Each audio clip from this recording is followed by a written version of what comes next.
More changes are coming out of the Trump administration every day as the White House tries to cut down on federal spending. One of the cuts that's been talked about is potentially eliminating the entire U.S. Department of Education. And while some here in Maine support the idea as a sensible way to save money, others worry about how it could impact students, staff, and teachers here. News Center Maine's Raya Wooten spoke with people on both sides and has this report.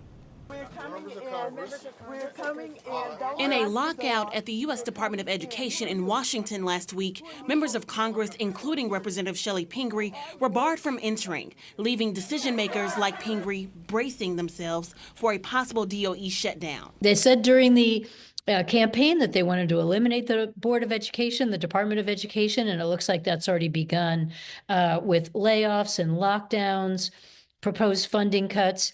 President Donald Trump has floated the idea of completely dismantling the U.S. DOE, fielding its responsibilities off to other federal agencies. It's an assault on public education in Pingree's eyes. She explains that curriculum standards and rules and regulations are set at the state and local level, but schools heavily rely on U.S. DOE for funding. This is a funding source for Title I, which funds a lot of our teachers, for IDEA, which funds special education, Head Start, Pell Grants, things that impact people's daily lives.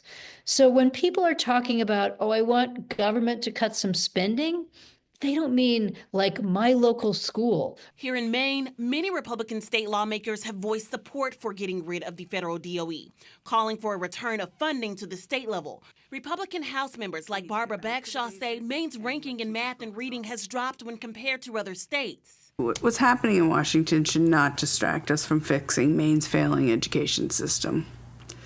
We've gone from being a national leader to rock bottom. But parents like Melissa McHugh-McGrath can't look away.